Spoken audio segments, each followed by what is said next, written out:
नमस्कार। इस समय आप देख रहे हैं दूरदर्शन हिमाचल। मैं हूं विजय चौधरी। स्वागत है आप सभी का हमारे शो जीवन साथी में।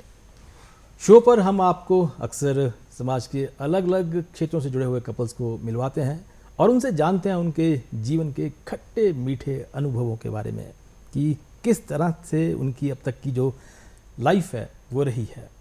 इसी कड़ी में आज हमारे साथ एक ऐसा कपल है जो कि सेना से जुड़ा हुआ है। इनसे हम जानेंगे कि सेना की लाइफ और सिविलियन लाइफ में ये क्या अंतर देखते हैं, अब तक जो इनका जीवन रहा है उसमें किस तरह के खट्टे मीठे इनके अनुभव रहे हैं। तो शो पर मैं ख़ास तौर पे स्वागत कर रहा हूं जो हमारे पास आज उपस्थित हैं। हमारे साथ हैं retired major general Atul Kaushik ji और इनके साथ है इनकी जीवन संगिनी सिमी कौशिक जी। आप दोनों का बहुत बहुत स्वागत है। शुक्रिया। मैं अपने दर्शकों को यहाँ पर ये भी बताना चाहूँगा अतुल जी के बारे में कि ये मेजर जनरल तो रहे ही हैं, तत्पश्चात ये निजी शिक्षण संस्थान नियामक आयोग के 3 वर्षों तक चेयरमैन भी रहे हैं और समाज के अलग अलग NGO से भी ये जुड़े हुए हैं अब तक और बहुत अच्छा ये कार्य कर रहे हैं। तो चलिए इन्हीं से इनके बारे में जानते हैं और देखते हैं कि इनका अब तक का जो सफ़र रहा है वो किस तरह का सफ़र रहा है। तो अतुल जी आपका बहुत बहुत स्वागत एक बार फिर से। जैसा कि आप सब जानते हैं कि जो हमारा ये शो होता है जीवन साथी, इसमें हम आम जो एक कपल रहता है किस तरह का आपकी जो जीवन संगनी है किस तरह से आपका साथ निभा रही है, थोड़ा सा अपने बारे में बताएं आप हमारे दर्शकों को। शुक्रिया, आप लोगों ने मुझे और मेरी वाइफ को यहाँ हिमाचल दूरदर्शन में इनवाइट किया और इस बहुत महत्वपूर्ण टॉपिक के बारे में आपने हमें इनवाइट किया तो उसके लिए शुक्रिया। सबसे पहले तो जीवन साथी हमारी 1987 में हमारी मैरिज हुई थी जी। और तब से एक जीवन साथी का रूप में मेरी वाइफ सिमी मेरे साथ जुड़ी हैं और मैं फ़ौज में था उस समय यंग कैप्टन और तब से और 38 इयर्स फ़ौज में पूरा करने के बाद सेवानिवृत्त 2019 में हुआ। तो मेरे साथ इन्होंने जो लाइफ का सफ़र है वो तय किया, बहुत सी कठिनाई सहन करी, अच्छे पल भी जिए और साथ चलता रहा और आगे भी मुझे मालूम है कि बड़ा अच्छा रहेगा। बहुत फ़ौजी जीवन में बहुत सैक्रिफाइस है, बहुत त्याग है जी। और उसकी वजह से एक जो गृहिणी होती है, जो वाइफ होती है, उसको शायद ज़्यादा सफ़र करना पड़ता है। अकेलापन महसूस, बच्चों की अपब्रिंगिंग, संस्कार देने, सारे की सारी जिम्मेवारी एक आर्मी ऑफिसर की वाइफ या आर्मी जवान जो होता है उसकी जो धर्मपत्नी होती है उसे बहुत कुछ सहन करना पड़ता है। बच्चों के ही नहीं, अपनी और जो उनके पति हैं उनकी फैमिली को की भी देखभाल करनी पड़ती है।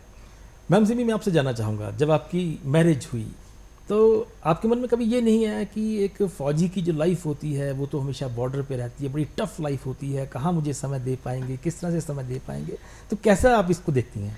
नहीं, जब हम कॉलेज में थे, यूनिवर्सिटी ज्वाइन करी, उस टाइम में लड़कियों को एक फ़ौजी मोटर बाइक पे जाता हुआ एक कैप्टन इंडियन आर्मी का वो एक क्रेज़ी अलग था। वाह।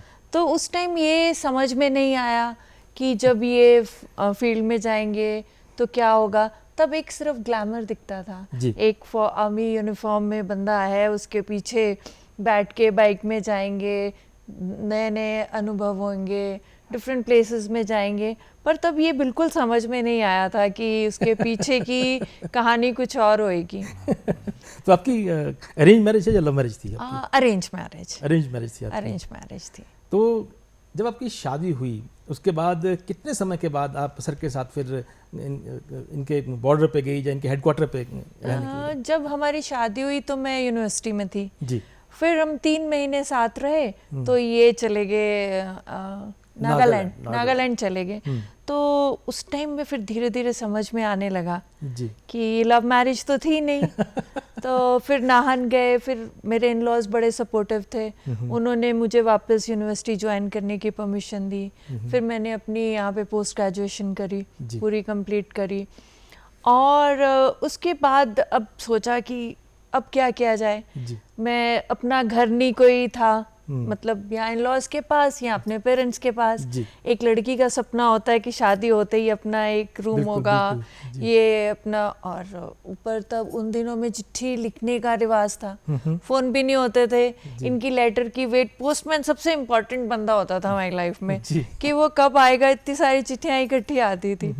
तो बस वो, और 2 साल के लिए इनकी पोस्टिंग थी वहाँ पे, जी। पर उन दिनों वो 90 में वो कश्मीर की प्रॉब्लम शुरू हो गई जी और इनकी एकदम से पोस्टिंग दोबारा कश्मीर हो गई। तो लगातार 5 साल शादी के बाद मैं अकेले रही हूँ, कभी इन लॉज के साथ, जी। कभी अपने पेरेंट्स के साथ। जी। उसी दौरान मैंने अपनी स्टडीज़ कंप्लीट करी, दोनों बच्चे हुए, तो थोड़ा सा टफ टाइम था। जी तो पर निकल गया, उसमें एक एडवेंचर भी था, कभी कभी फ़ोन आता तो उसी में खुश हो जाते थे। बहुत छोटी खुशियाँ थी उन दिनों, जी जी जी। बहुत छोटी खुशियाँ। मैं अपने दर्शकों को यहाँ पर एक बात और साझा करना चाहूँगा कि retired major general Atul Kaushik ji, Kargil युद्ध के दौरान भी इन्हें विशेष सेवा मेडल भी मिला है, सेना मेडल भी मिला है। बहुत खुशी होती है हमें जब हम इस तरह के उच्च अधिकारियों से बातचीत करते हैं और आपके सामने वो बैठे हों और आपका जो सीना है वो गर्व से चौड़ा हो जाता है कि इस तरह के जो ऑफिसर्स हैं आप उनसे बातचीत कर रहे होते हैं। सर, मैं आपसे ये जानना चाहूँगा कि जैसा मैम ने अभी ये बात कही है कि उस समय ना तो टेलीफोन होते थे, जैसे पोस्टमैन आपके लिए बहुत वो रहता था, तो किस तरह फिर आपकी जो ज़िंदगी की जो गाड़ी थी वो आगे बढ़ी फिर? देखिए, जब फौज में और जब ऑपरेशंस में डिप्लॉय होते हैं, जब फील्ड एरिया में होते हैं, तो बहुत ही कम समय होता है कि आप अपने परिवार के बारे में भी सोच पाओ, क्योंकि वहाँ की एक्शन पैक्ड ज़िंदगी होती है, हर रोज़ कुछ ना कुछ हो रहा होता है। और इनफैक्ट आर्मी लाइफ या defence forces life 365 into 24 hours होता है, जो ये नहीं कि 9 से 5। और स्पेशली ये जो जम्मू कश्मीर का इलाका और नागालैंड उस समय, और जहाँ जहाँ हम डिप्लॉयड थे और फील्ड में रहे हैं, तकरीबन मेरी जो 40 साल सर्विस में, तकरीबन मेरे 30 साल फील्ड में निकले हैं, तकरीबन 30 साल। तो उसमें बहुत एक्शन दिया, समय नहीं होता था कि हम सोच भी पाएँ, लेकिन जब छुट्टी के लिए ज़रूर वेट करते थे कि जब छुट्टी मिलेगी, जब एनुअल लीव या कैजुअली मिलेगी तो परिवार के साथ उसी समय बिताएंगे। अदरवाइज बहुत ही बिजी समय, और मालूम नहीं पड़ता था कि क्या हुआ, कब उठे, कब सोए, कब क्या हुआ। अच्छा, मैं आप दोनों से ये जानना चाहूँगा कि एक सेना की लाइफ और एक सिविलियन लाइफ, आपने इतना समय सेना में बिताया है, उसके बाद फिर आप एक सिविलियन लाइफ को जी रहे हैं, दोनों एक, मुझे लगता है कि अनुशासनात्मक तौर पर अगर हम देखें तो बहुत ही दोनों में अंतर है। किस तरह से आप इसे देखते हैं? सेना की लाइफ बहुत ज़्यादा डिसिप्लिन लाइफ होना, और होना भी ज़रूरी है, क्योंकि वहाँ पर एक हुक्म की वजह से, और हुक्म सही अमल ना हो, उससे काफ़ी नुकसान हो सकता है। तो एक वहाँ का स्ट्रक्चर ही एक डिसिप्लिन स्ट्रक्चर है, रूल्स ऑफ एंगेजमेंट हैं, और उसके हिसाब से चलना पड़ेगा कि आप एक्शन में हो।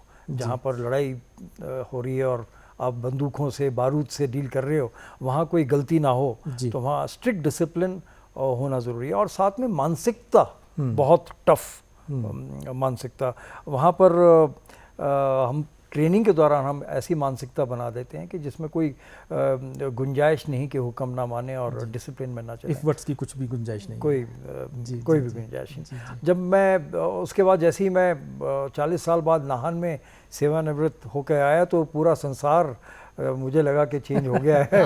अजनबी की तरह लगता है इतने साल। फौज एक ना, जितने भी फौजी हैं वो सब एक परिवार की तरह रहते हैं हम लोग। आप किसी को नहीं भी जानते, जहाँ आपको पता चले एक आर्मी वाला कोई है, उनके परिवार हैं, तो हम लोग एक परिवार की तरह अभी भी रहते हैं। जी जी जी। तो वो थोड़ा सा डिफरेंस तो होता ही है, अपने को अडाप्ट करना पड़ता है। जी। इसमें क्या हुआ, जैसे ही वापस आते हैं तो कल्चर, क्योंकि 40 साल बहुत ज़्यादा होता है, लंबा अरसा होता है। ठीक है, शिमला में मैक्सिमम समय निकला, पढ़ाई लिखाई, उसके बाद आप घूमते रहे। जब वापस आए तो देखते हैं कि जो अपने दोस्त थे वो सब बिज़ी हो गए, अपने अपनी फैमिलीज़ के साथ, सब बच्चों के साथ बिज़ी हो गए, अपने परिवार के लोग बिखर गए, सब जॉइंट फैमिली सिस्टम चले गया। ज़मीन ज़ायदाद हमारे जवानों, स्पेशली जवानों का, जो गांव के होते हैं, उनकी ज़मीन चली जाती है। तो एक एकदम विपरीत सिचुएशन में पहुंच जाते हैं कि क्या हो रहा है, क्या होगा, कैसे करेंगे आगे। जी, जी, वो सिचुएशन होती है, लेकिन उसके बाद आप ढल जाते हो। और फिर जो मेरा एक्सपीरियंस था रेगुलेटरी कमीशन में, वो बहुत अच्छा एक्सपीरियंस रहा। उसमें मालूम पड़ा कि मैं आपके द्वारा बताना चाहूँगा कि कितना एजुकेशन सिस्टम हमारा खोखला है, बिल्कुल खोखला है, और उसकी वजह से हम सफ़र भी कर रहे हैं। हम आज जिसको एक्चुअल जॉब मिलनी चाहिए, जो डिज़र्व करता है, शायद वो आज वहाँ तक पहुँच नहीं पाता। तो उस समय हमने बहुत कोशिश करी कि इसको ठीक ठाक किया जाए, और वहाँ पर मेरा जो मिलाप हुआ सिविलियंस के साथ या अपने दोस्तों के साथ, वो अलग ही था और अच्छा लगा। एक मैं भी खुला, नहीं तो जकड़े हुए थे हम डिसिप्लिन के मोड में। हमारा स्ट्रक्चर ही इस तरह का बन गया था कि हर चीज़ में सोच कर जवाब देना। लेकिन अब लाइफ में मज़ा है कि आराम से बैठे हैं, बातचीत होती है, हंसते हैं, खेलते हैं, मिलते हैं, तो अच्छा लगता है। सिर्फ डिसिप्लिन का मेन है, और बाकी मैं वो मुद्दे नहीं उठाना चाहूँगा जहाँ पर सोशल बीमारियाँ जो हमारी सोसाइटी में फैली हुई हैं, वो आप कंपेयर ही नहीं कर सकते डिफेंस फोर्सेस के साथ। बिकॉज डिफेंस फोर्सेस का अपना स्ट्रक्चर ही इतना ऑनेस्ट, इतना ट्रस्टवर्दी और इतना डिसिप्लिन्ड है, और इतना देशभक्ति की तरफ लिप्त है कि उसका कंपैरिजन हम आम सिविल लाइफ से कर नहीं सकते। बिल्कुल, बहुत अच्छी बातें आप कर रहे हैं, और मुझे लगता है कि लगातार मैं आपको सुनता जाऊं। मैम, थोड़ा सा आपके परिवार के बारे में जानना चाहूँगा, थोड़ा सा अपने परिवार के बारे में बताएं आप। परिवार, इनके एक आर्मी में जब शादी होती है तो वो औरत अकेली तब रह पाती है अगर दोनों परिवारों का साथ हो। जी।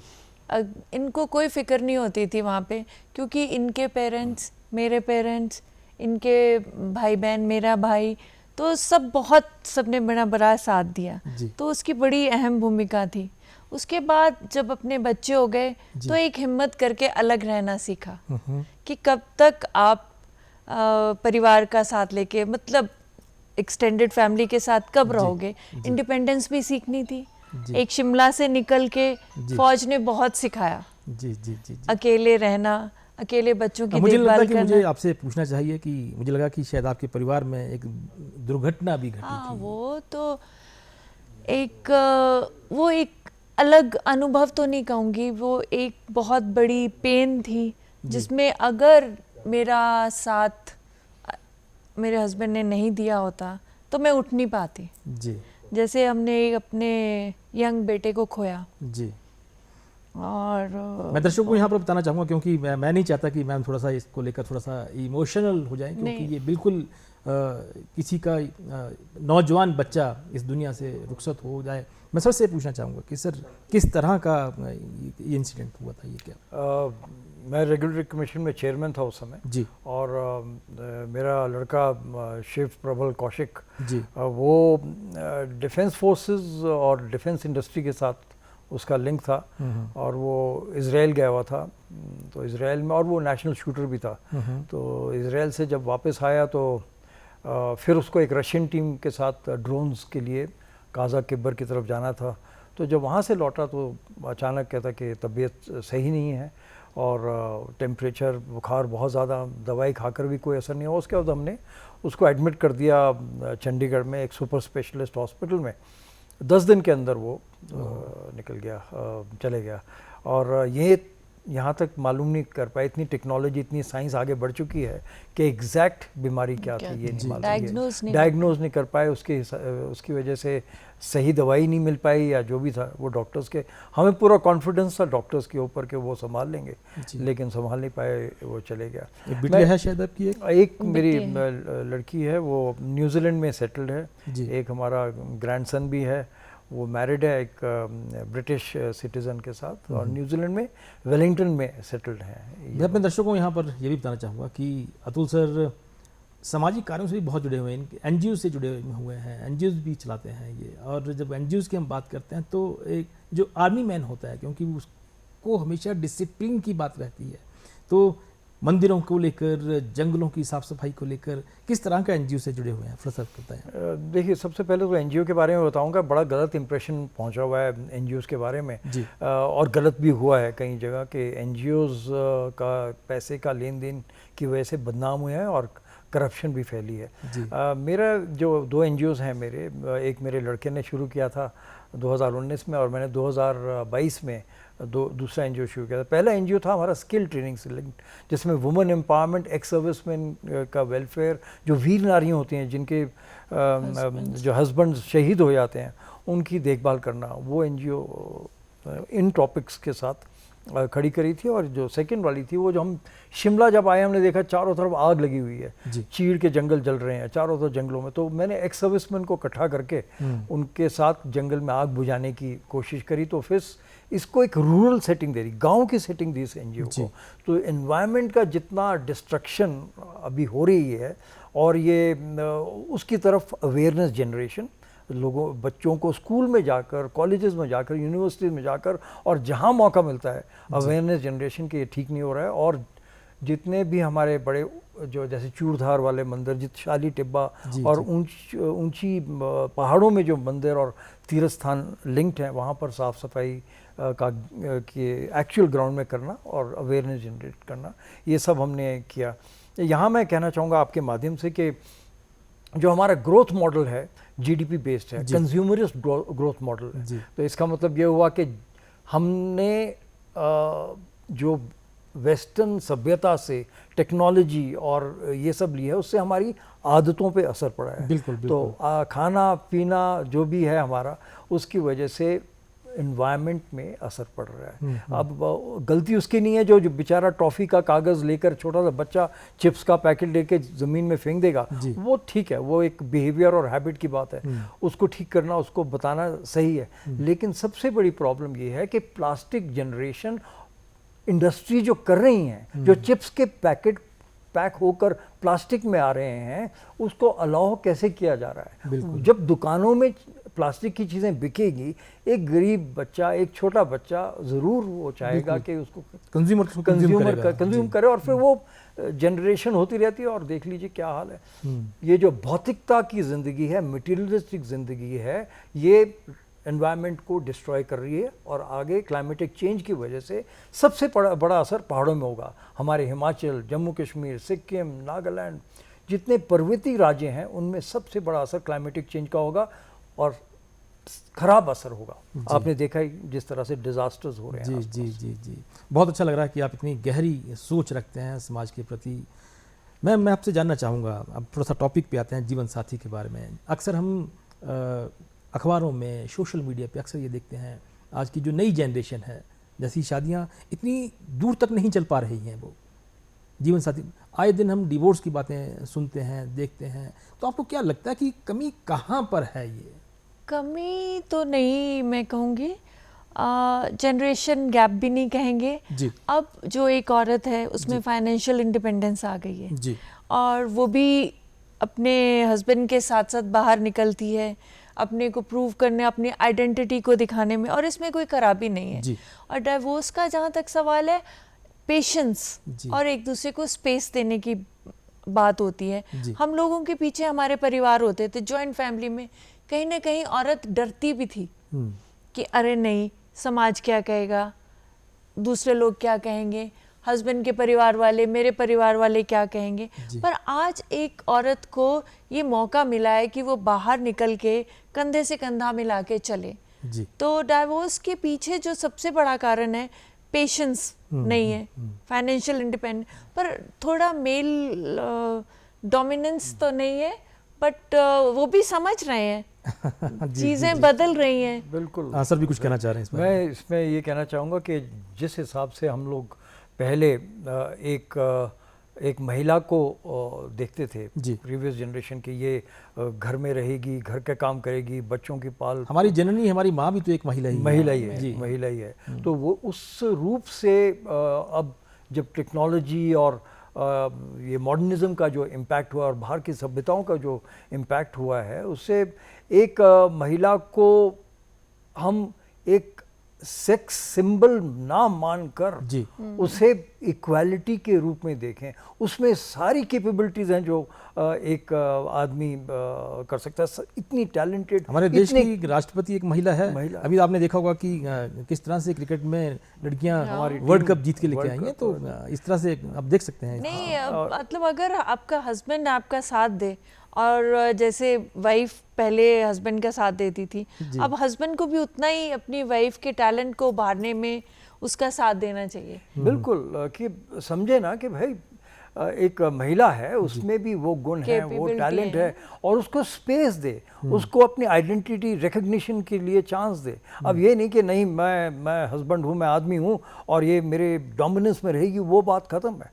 और जितनी महिलाएं जो पढ़ लिख कर उभर रही हैं वो जानती हैं कि हमें बैलेंस करके चलना है लाइफ। लेकिन अगर बैलेंस नहीं बन रहा है, अगर वो आदमी फिर भी डोमिनेंस करने की कोशिश कर रहा है और मुझे स्पेस नहीं दे रहा है, तो सो बी इट, डाइवोर्स। जबरदस्ती खींचनी नहीं चाहिए गाड़ी। जी जी जी जी जी क्योंकि पहले अगर हम पुराने दौर की बात करें तो देखिए एक जॉइंट फैमिली हुआ करती थी। अब एकदम से आपने देखा कि बिल्कुल न्यूक्लियर फैमिली का एक चलन चल पड़ा है। शादी होती है, शादी के दूसरे दिन ही अपना अपना घर चले जाते हैं बच्चे। पेशेंस खत्म हो रही है, पेशेंस खत्म हो गई है। कॉन्फिडेंस की बात करें, पेशेंस की बात करें, बहुत सारी चीज़ें हैं। तो ये थोड़ा सा समाज को देखना भी चाहिए, आज की नई जनरेशन को बच्चों को संस्कार इस तरह से दिए जाने चाहिए। देखिए, इसमें एक और बात कहना चाहूँगा कि जॉब प्रोफाइल, इस तरह के जॉब्स आ गए। पहले क्या था हमारा, आज से 20-25 साल पहले मैक्सिमम हम हिमाचली सारे के सारे मैक्सिमम गांव में होते थे। इंडस्ट्रीज़ आई।